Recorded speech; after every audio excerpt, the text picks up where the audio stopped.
he's an incredible guy, and he was an incredible coach. He'd get in your face, it's what the hell are you doing? Was that a good experience though, to have the coach chewing you out, or? Yeah, I mean, everybody needs a little chewing out every once in a while. It's not a bad thing. What the hell's about it? Grabbing your face mask, taking your head, and slinging it around. But you really aren't very impressed by a lot of what goes on in business schools these days. They took on scientific management, which really should have been renamed pseudo-scientific management. Here's what you need to succeed in business. I'm going to tell you in 2 seconds.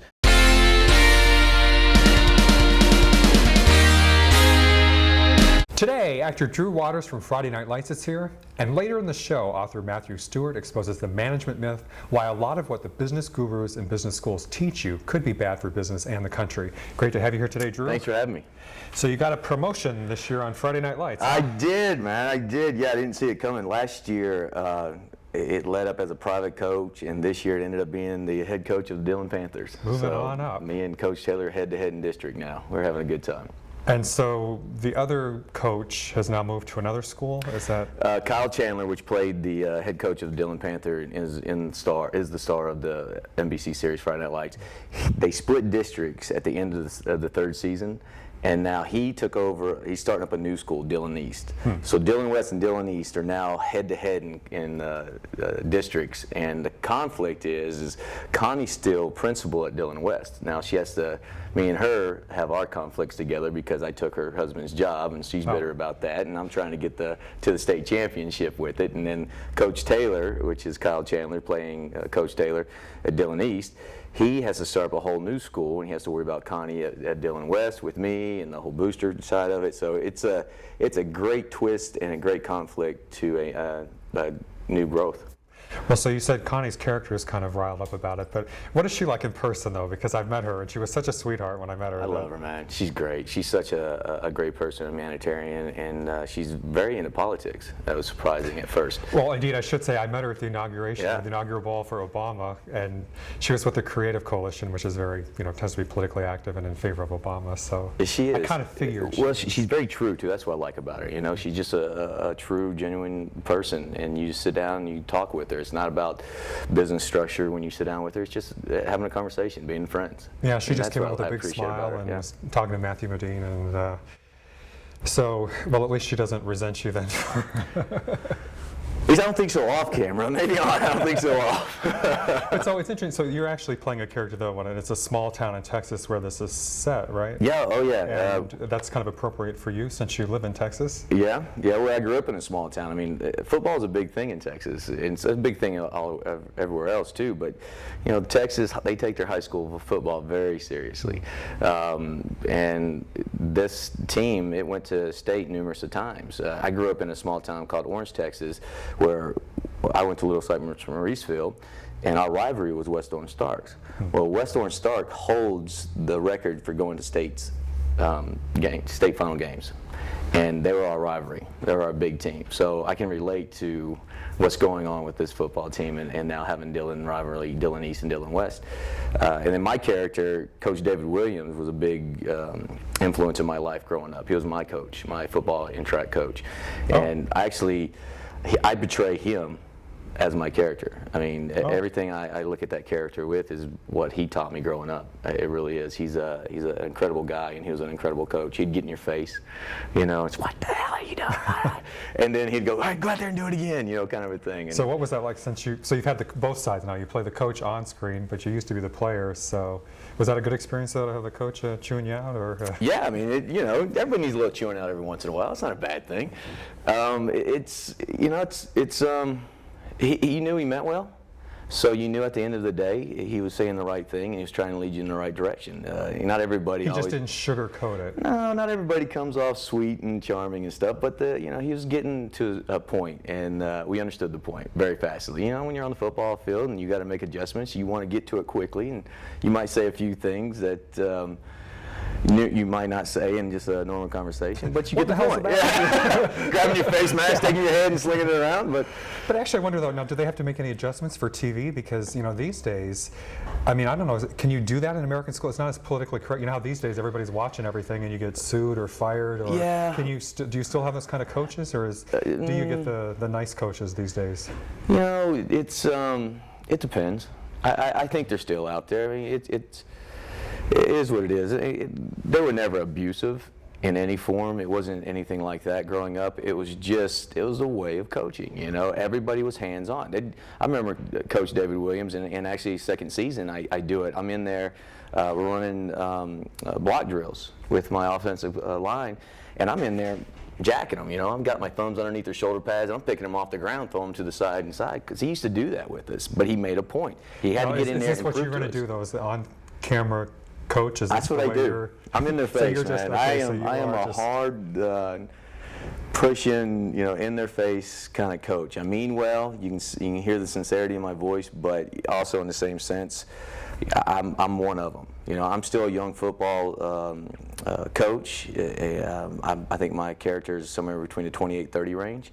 So I'm nearly young still. I'm not in the older range, and I like to be active with them.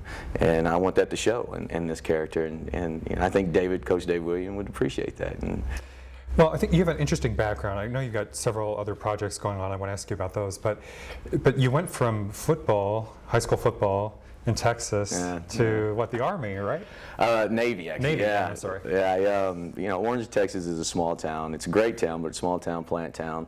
And I was ready to get out and see the world. So I decided, my brother was in the military. He joined the Navy, and he'd call me he'd station on a ship. He'd travel all around the world. He'd call me from different ports at a new country bar every time. Oh. And I said, that's the life. I got to go try this out. Did you say a country bar? A country bar. He'd So find there are country bars all over the world? My brother would find Not a just country Texas? bar anywhere. He would call me in the middle of the night, 3 o'clock in the morning, 4 o'clock in the morning, collect, of course, but he would call me and say, guess where I'm at? I'm in a country bar in Taiwan. I'm like, you are? How's that? At the rodeo. I mean, it didn't matter, but that's just the way we were simple. I mean, we grew up very simple, and we learned to respect everybody around us, and everybody says, you know, handshake is your bond. Well, that's the way we grew up. I mean, don't screw me, I won't screw you. Don't treat me bad, I won't treat you. There's such a difference, or a different mentality in Texas, I think, to this day, you know, even then. You know, I wouldn't say Texas. I would say in general, you know, because everybody has their way of looking at things and the way they structure things. I was very lucky at a young age to travel over in Europe, and I thought I was going to travel the world in the military, and I ended up traveling the world doing something I never thought I'd do in a million years, which was modeling. So, So how'd you go from the Navy to modeling? A friend of mine, he got a second job. And because you know, we don't make much in the military, so he got a second job, and it happened to be a model scout.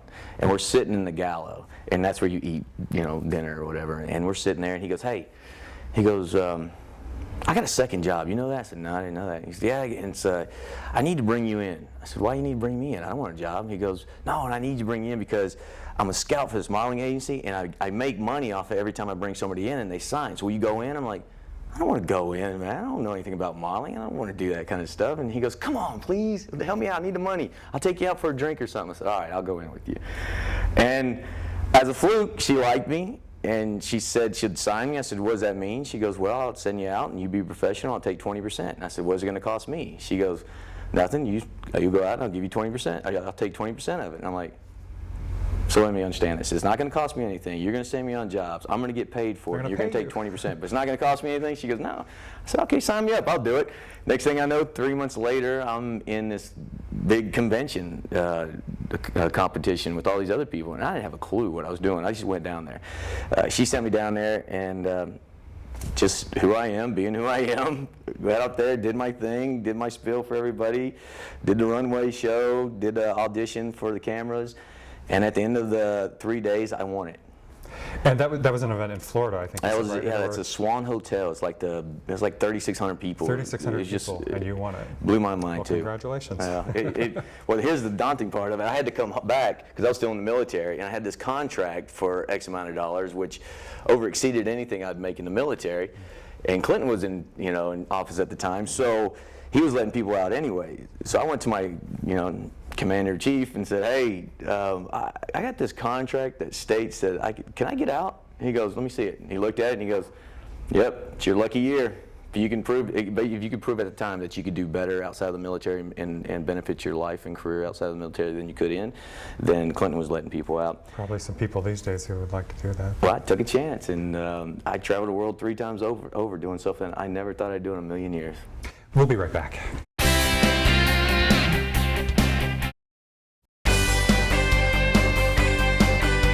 And we are back with Drew Waters. Okay, so when we left off, you were traveling the world as a model, huh? Yeah, and laughing and loving every bit of it. Here's a kid from a small town that used to run around in cut off shorts and a hatchet, cutting down things through the woods. Now I'm over in Milan. Did you keep the hatchet with you? No, they wouldn't let me take it on the plane. I don't know. That's true. Yeah, these days, I guess there's a there's a bugger problem trying to with get through customs and stuff. But in Milan, Italy, for the very first time ever, I step off the plane. I have long blonde hair. I have a cotton knitted sweater, and I have starch Wranglers and my boots on. And I step off. It's snowing, and it was shut down. It was 11 o'clock. Everybody kind of goes to siesta or whatever they do. Oh, yeah. Everybody just kind of relaxed and chilled over there. It was my first experience to travel abroad. And here I am going, God, what do I do now? Show up at the agency, and then they gave me this map, and they gave me all these go-sees to meet everybody, and I looked at this map, and it was Greek to me, and I was like, how do I get to here? And I figured it all out, and 2 months later, I was running around like I knew the place back of my hand, and I got to see some amazing countryside, and culturally, it was a huge growth for me. It really was. Yeah, I was impressed when we were talking earlier because you really did seem to pick up on that side of it. And you were talking about when a friend of yours was visiting, I think when you were in Japan, and they didn't really enjoy the trip, and you've kind of finally said to them, putting the words in your mouth, but you said something like, what are you doing here, or why'd you come? You're not. Well, it's kind of like, I think no matter where you go in life and stuff, you need to be open-minded about it, and you got to understand that if you're in a different country, you're a guest there, and they don't have to cater to you. You need to be respectful of their cultures and their ways, and at least you can do is try to learn some of it. And for me, as I started traveling, and I ended up going to France and Germany and Italy and all these different countries, I tried to absorb as much as I could because I wanted to break out of that little small town minded person that I was growing up to be. Good for you. And Tokyo, Japan was my biggest growth as far as me mature and emotionally. I never meditated before in my life, and I get to Tokyo, Japan, and a family. They're a dentist family, and they have these programs where the agent will set you up with families to try to teach you the cultures and things like that and get you interactive with the community. And so I teamed up with them, and I would teach them English, and they would teach me the ways of the Japanese. And they taught you Japanese as well? They taught me Japanese. Let's hear a word of Japanese. Oh, konnichiwa. I don't know. It's been a while, man. I'm lucky to speak my own language right now, but culturally, they take me to their dinners, and they take me to their traditional sit-downs. They taught me how to do traditional sushi parties and actually, do everything from scratch. We'd wake up 4 o'clock in the morning and go down to the fish markets and do these things. But I found myself at an opportunity. I was doing a print job, and I was in the old country, and there was this temple. And so I walked up to the mountain, walked into this temple, and had not a clue what I was doing. But all I saw was the monks walking around, and I saw these people sitting on these pillows, and they had their legs crossed, so I thought they were meditating. And that's what they're doing. And for the first time in my life, I sat there and I meditated in a temple with monks, with everybody else. And not a clue if I was doing it right at first, but I just knew that something was special about it. And I closed my eyes and I allowed myself to calm down, and that was a moment that my life truly took a turn for the better in the sense of being open-minded and mentally, spiritually, and just overall worldly open-minded. Did you sign up? Join the church? No. But you took the meditation. Yeah, it's baby steps. Baby steps. Well, and the reason I say I'm impressed, though, about your attitude about that, because not all. There's a stereotype of let's say the ugly American who goes overseas and not physically but mentally who. For instance, Rome, I think is just the most amazing place in the world. But I remember hearing Americans say, "Oh, it's old and it's dirty," and I thought, "Are you kidding me? It's Rome. I mean, the Forum and the Colosseum, and that's all you get out of Rome is it's old and it's dirty." Yes. So I'm glad you didn't sit there and say, "Oh God, it's so old and dirty overseas." Would you ask them if they ever been to New York? I mean, New York's very old and dirty too, but look at the history behind it. I mean, the culture behind it. It's a beautiful town. I love New York. You go to New York, you know exactly where you stand with everybody, and you speak the same language. But it's an old base town. You get in there and you just get lost in there, and you search forever for things. Well, the other thing I liked or kind of picked up on when we were talking the other day on the phone was just that, you seem to be enjoying yourself or having a good time with it. And sometimes when you hear about all the breakdowns and breakups and rehab and everything, you're not always sure that people are enjoying themselves in this town. But you still seem to have that kind of wide-eyed, like maybe like the little kid in the candy store running around having a good time doing this. I got out of the military, and I was blessed to do something again that I still to this day laugh that I get to do and I got to do. I mean, and especially the statue I got to do it in. But 6 years ago, I made a decision. I came home with me and my wife, wanted to start to have a family, and when we were high school sweethearts, and so we've known each other for a long time, and I wanted to stop traveling. So I started opening up businesses. And this was back in Dallas? This was back in Dallas. And about 6 years went by, and no, I'm lying to you. About 4 years went by, and I woke up owning 3 retail establishments and a full-on construction company, and not having a clue why I own them. And I was just doing it because I wanted to try to keep up with everybody around me. I thought money was the answer, this, that, and I was stressed on my mind, miserable as hell. And I looked at my wife, and I made a decision right then and there that I was going to change my life. And I looked at her and said, honey, I don't want to live my life this way anymore. And she goes, what do you mean? I said, I'm stressed out of my mind. When I'm home, I'm never home. We got a 2-year-old daughter that I can't enjoy because I'm always worried about everything else going on around me. She goes, well, what do you want to do? I said, I think I want to act. She goes, what do you mean you want to act? she went from bad to worse, right? She goes, what do you mean you want to act? And I go, I think I want to act. I mean, I did that commercial in Tokyo, Japan, and I loved it. I loved the set. I mean, we had a translator. We were going around and everything. I just got to learn it. I loved every bit of it. And she goes, well, you know anything about it? I'm like, not yet, but I know anything about business, and that worked out well. She goes, all right, that's what you want to do. And I did, and I never looked back. To me, Jamie Foxx was a big inspiration in my life, and he doesn't know it because we didn't talk about it, but I snuck on the set of Any Given Sunday down in Miami, Florida. I was down there doing print work, and I snuck on. We sat in the bar for 13 hours, and Jamie Foxx kept running back and forth, having a great time and everything else, and Oliver Stone would say cut, and they'd start resetting light up and stuff, and Jamie Foxx would not go back to his trailer. He'd sit there and entertain everybody. And to me, I looked at that as that's somebody that loves his job so much, and he appreciates what he gets to do so much that it's not work anymore. It's fun for him. Hiding in the trailer, or that to me is what I get out of it. I love what I do, man. I love it with a passion. Well, I'm sorry, we're almost out of time, but I did want to mention, I know you've got a few other projects coming up besides Friday Night Lights. You've got Death Worms. With Sean Patrick Flannery, me and Sean Patrick Flannery, and a sci-fi thriller coming out, I think in March. And Break the Press? Breaking the Press. Breaking the Press. Yeah. It's my first lead breakout role in a big feature. So I'm excited about it. Wonderful World with Matthew Broderick? Wonderful World with Matthew Broderick is circulating all the festivals right now, and it's scheduled to come out in late October. I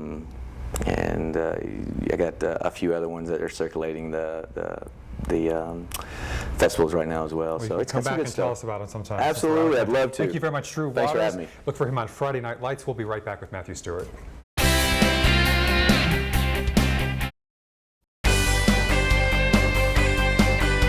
And we are back. Joining me now is Matthew Stewart. His book is The Management Myth, Why the Experts Keep Getting It Wrong. I love the way the head's being blown off there. Pleasure to have you here today, Great Matthew. to be here, Greg. I have to admit, when I got this book, I thought, oh, another management guru book. But I have to say, you completely blow the lid off, and this is like the anti-guru. You basically say management consulting is a sham, or it's all smoke and mirrors. You know, I hate management books, and I'm incredibly surprised that I wrote one. But I had to make the effort. I mean, I really think that there was something that was not being said. And well, like a lot of good consultants, you violate your own principles. That's what we do. So what is wrong with consulting? Well, let me start by saying that there's a lot that's right with consulting. I don't want to seem like a flamethrower. I mean, there's nothing wrong in principle with the idea of offering advice as an outsider and helping companies think through problems and building up expertise and so on. And is that the way it works? I mean, they just bring in and solve everything? You know, here's where you run into difficulty. A lot of times what you find is the consulting firms first of all, they're basically so focused on the business that completely compromises whatever accountability, whatever transparency that they have to offer in what they're doing. So You mean growing their own business? yeah, and it's a natural thing. I mean, they're essentially claiming to be experts, but at the same time, they're selling that expertise, and that creates a natural conflict. And societies have recognized this throughout history, that that's a conflict, that you have to make sure that people who are claiming to know more than you have some way of validating that knowledge that goes beyond just the fact that they're able to sell the knowledge. And consultants kind of escape from that entirely. There's very little accountability with what they do, and so as a result, well, they take advantage of that. Well, you described it, I think, early on when you were first getting into it. You were kind of like, wait, you mean they pay people who don't know anything to go in and tell people who do know their jobs to tell them how to do it? Or I mean, I'm not. Yeah, I mean, something like my that story. where, I mean, I hope my story is kind of a parable for modern times, because, I mean, I was the least qualified person I think you can imagine for a job advising companies how to run their businesses. And I was 25 years old. I had my idols at the time were like Albert Camus and Ernest Hemingway. I mean, I was a kind of intellectual, literary guy. I was studying philosophy. I was doing a doctoral degree in philosophy, and I decided, for reasons that we probably don't want to go into here, that I didn't want to do academic philosophy, and I just needed a job. I mean, I think if I'd been better looking, I would have ended up like Drew as a model or something. But no, that didn't work out. You would have been the model philosopher. That sounds like it would have been a good deal. But I just really fell into it. I saw other people running off to apply for these jobs. They'd already gone off in my year. I was way past the official deadlines and so on. I sent out a few letters. I happened to get one interview, and I got the job. And I thought, this is crazy. There's something very strange about this. Me advising people how to run their businesses. And they kind of liked your unorthodox background. Well, when we tried to keep that under wraps as far as the clients were concerned, except the one time that they called me Herr Doktor, because I had studied 19th century German philosophy, and my consulting firm wanted to pass me off as an expert in German asset management, which was a little bit of a stretch. It's German, it's a doctorate, I don't know. But here's what's, in a way, the most interesting thing, is that it didn't actually matter. That it turns out that having a degree in 19th century German philosophy doesn't make you any worse or any better as a management guru or as a consultant than having an MBA. And that, I think, is pretty scandalous. And that will scandalize a lot. First of all, I want to say congratulations. I have a BA in philosophy, not a PhD, but I love the fact that you have a philosophy background. Keep the faith. And I also kind of had a change of heart where, like you were, I knew, academia has its own business side, and that's a subject for another show, and there could be a grind to it. But certainly at the best part, I mean, it opens your mind like nothing. But I think a lot of academics do have the dream of being like the philosopher king or taking over the world. So you were kind of ended up doing it. Here you are going off to make a lot of money as a management consultant with your philosophy degree of all things. So I love it. Yeah, well, and actually, if you look at the faculties of a lot of business schools now, you find a lot of these wannabe philosopher kings too. I mean, they come from the social sciences departments and the economics departments, and they've realized that the grass is greener over on that side of the fence, and so they go and try to rule the business world through their well, to scandalize things further, but you really aren't very impressed by a lot of what goes on in business schools these days. No, I'm afraid that if you look at the history, it's a fascinating history. You've got crazy figures like Frederick Winslow Taylor or Elton Mayo, these people who essentially invented a discipline of management, invented a discipline of business. You would have guessed that that the business schools would have evolved like the medical schools, for example, that there was a practice of medicine. It was doing something to cure people. It wasn't always working, but it was doing something. And it was eventually put into institutions and made into medical schools. What happened in the case of business schools is that they built the schools first and said, what are we going to teach the students when they show up? And that's when they went out. It's a business. Yeah, it's a business, and that's okay. Things have to be businesses to work, but this was really egregious. I mean, they really didn't know what they were going to do, and by the way, we're talking the leading universities in the country. Oh yeah. This is. I mean, Harvard Business School was, in a way, the sort of flagship of inventing the idea of business management as an academic field of study in the early part of the 20th century. They took on Frederick Winslow Taylor's scientific management, which really should have been renamed pseudo-scientific management. They took on the human relations school, which was this idea that you could study human behavior and put that knowledge in a form that you could then hand over to business managers in the form of a textbook to manage people. These were really fundamentally false ideas. They're pseudosciences, and they were created by the need of the business schools to have something to teach their students and to justify their business. Right, and you say, unlike, again, the medical schools or the law schools where they're made may actually be or certainly medical school where there's there is science to it, that this was pseudoscience. Right, because I think that this metaphor that business management is a science, or that it's a form of engineering, has been really important to the schools and to the way we run our society. It's a kind of founding myth of our society, and unfortunately, it's fundamentally false. Business management in part involves certain things that have a technical aspect, but it's also fundamentally about getting people to cooperate. And getting people to cooperate is not about building bridges, and it's not something that you can codify in a textbook. It's about building trust. It's about having human beings, inherently irrational, inherently self-interested human beings, work together. And we've deluded ourselves imagining that it's a kind of expertise that you can teach and codify and offer in degrees, and that's led to a lot of problems. Do you get hate mail from the major universities? They do. They hate me. They hate me. But I don't know why. I mean, I feel they should talk to my wife. She'll tell them I'm not so bad. I mean, look, there are a lot of vested interests, and certainly when you take things on like the MBA or consultants or management gurus, you're bound to generate a certain amount of hostility. But let me also say that there's actually been a pretty positive reception from a lot of these people, because it turns out that they are human beings after all, and that they are thinking and they realize the limits of what they're doing. And we all in this world to some degree are actors. We're all playing that we know more than we do. I know you as a television host are particularly qualified for what you do, I'm sure. That BA in philosophy obviously got you a long way. We all pretend to some degree, and I think all of these people are aware of that. And they're all certainly open to a certain amount of critique.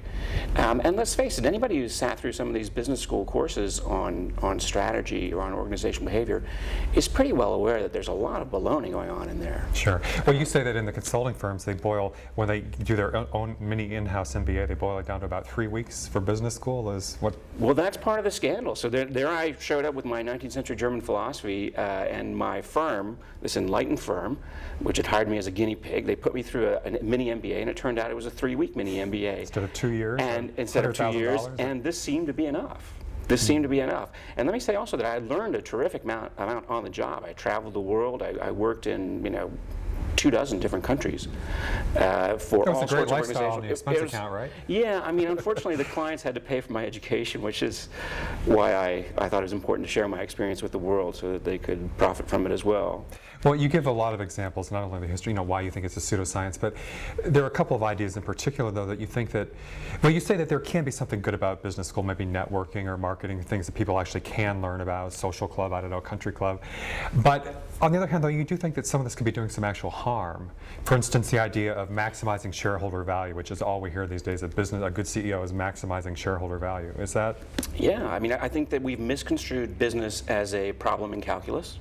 And the problem in calculus is that you maximize shareholder value, and this is a fundamentally false view of business, and it's harmful. Look at the current financial crisis. I first wrote about this subject several years ago, and they didn't listen to me. But now see what's happened in the financial crisis. What happened, to simplify enormously here, is you had a fundamentally ethical problem misconstrued as a technical problem. You had finance viewed as a problem in math, where people have to figure out how much risk is in these mortgage-backed securities and so on, when in fact the real problem is that we had an incentive structure that encouraged certain people to take way too much risk because it was not really their risk that they were taking. So it leads to this kind of misunderstanding of what's really going on. And to generalize grandly, I think that's the way you create corrupt oligarchies, is you have this false expertise. Well, you say in general, too, along that line, that a lot of CEOs are looking completely short-term, nothing long-term, and that even worse, you quote that students will go into business school saying all kinds of idealistic things about improve the world or entrepreneurship or something, but then they come out and all they say is maximize shareholder value, and customer service and everything else is gone. Right. Because here's what you need to succeed in business. I'm going to tell you in 2 seconds. You need to be able to know that what you don't know. You need to have a little bit of humility, and you need to be able to generate trust with people. You go to business school and you lose those two abilities. There you have it, the 2-second MBA with Matthew Stewart. Thank you very much. The book is The Management Myth, Why the Experts Keep Getting It Wrong. Thanks everybody for watching. We'll see you next time.